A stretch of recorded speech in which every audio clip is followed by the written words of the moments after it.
You know, it's almost Alex's 25th birthday, and I think we should do something to celebrate. I want to invite everyone in the community who feels called to make whatever gesture seems right to you.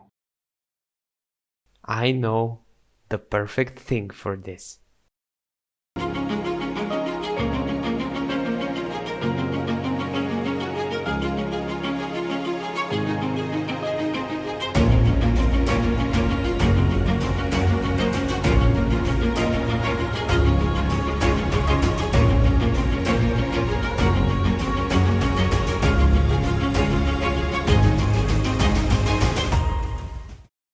Technoblade's Secret Vault, one of the most iconic builds he has made on the Dream SMP. And today, to keep the legacy of Technoblade going, I'm going to rebuild that same vault in Project SMP.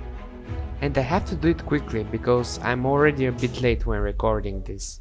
Well, if you're an OG to this channel, you should know that I'm always late to everything. Anyways. The first thing I need to do is to find a good spot to hide it. This mountain looks perfect for this. Now I gotta clear up some area and... this doesn't look right. Ah, now that's better. No one will suspect a thing. After the entrance was done, it was now time to mine the whole thing. No one cares about a mining time-lapse. When I dug the entire area, including the part for the door, it was time to build the actual door. So I crafted myself some droppers and I started building. Now, that redstone door was actually pretty tough to build in survival mode, but for a redstone expert like me, that shouldn't be a problem at all.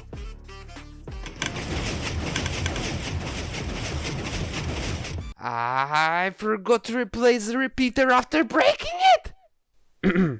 Okay, now it should work. Bro. Okay, if the problem is coming from not clicking this one redstone dust, I'm gonna go crazy.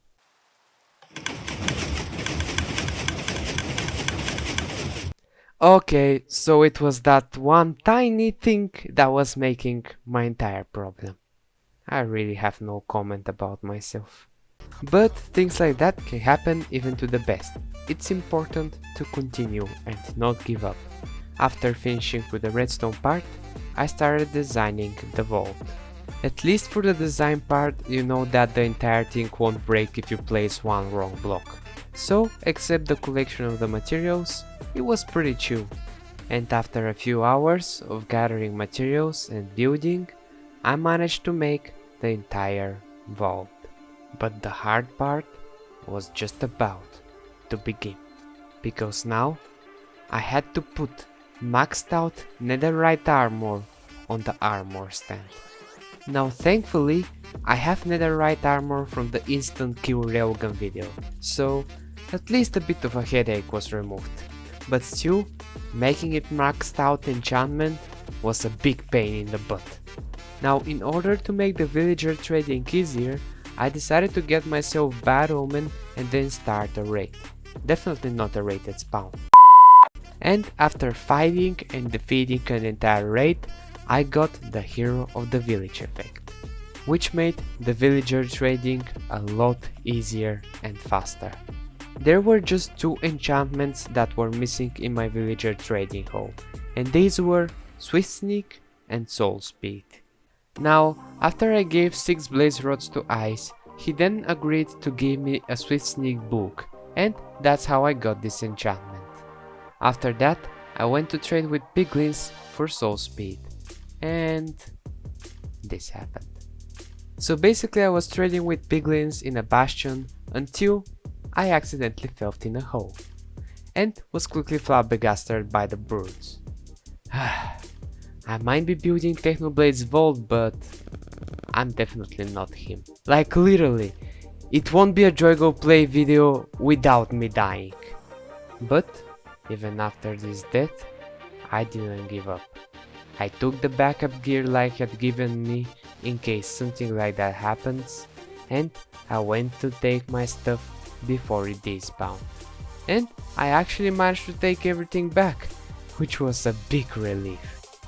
And after looking at many other bastions, I finally found a soul speed book. But it was 2. So like gave me 2 more soul speed 2 books, which I could combine and finally finish with enchant. I just realized it's too expensive to enchant it. So that death I experienced earlier was for nothing. I really can't handle myself sometimes.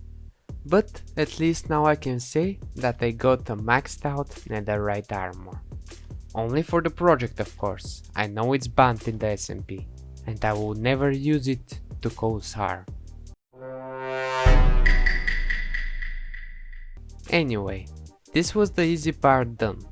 Now we're about to face the hardest thing in this entire build.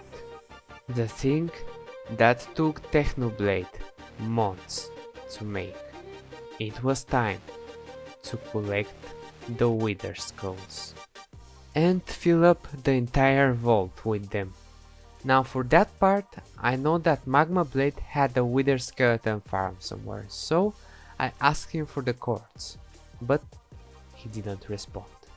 So I started going through fortresses to kill Wither Skeletons, and after a whole night of killing Wither Skeletons, I got 9 skulls. I knew I wasn't going anywhere with that temple, so I asked him again. But again, he didn't respond. So I decided to try and make a farm on my own. I covered an entire fortress with buttons. I cut 3 shulkers of leaves and placed it down in the nether, hoping I can make a farm. But none of it was worth it. The farm just didn't work. So I wrote him again. No response. So I went back to the old method of killing withers in fortresses. Now I understand the pain Technoblade had to go through to collect all the wither skulls by himself. But that was definitely something I could not do by myself. So in the end, I decided to ask Magma Blade politely. And right after I did that, he finally responded. You see guys, this is why you should be nice to other people. And so, we both went to AFK on his farm. Now the reason why it was both of us is because the wither skeletons despawn and there has to be one person in the overworld and one person in the nether. So I turned on my auto clicker and went AFK. And only 2 hours after that I had all the wither skulls I needed. I have to give amazing thanks to Magma Blade for helping me, because this is the second time he saves me with the projects, so you should definitely go subscribe to him. With that, I could finally finish the vault. That's how, after 2 days of really hard work, I finally managed to rebuild the entire Technoblade vault in Project SMP. Now I'm totally aware that this won't get that many points as a project, but as I said in the beginning, I'm not building that for myself. In fact, I'm not even going to monetize this video. With this, I want to keep the legacy of Technoblade going and show that Technoblade never dies. Thanks for watching.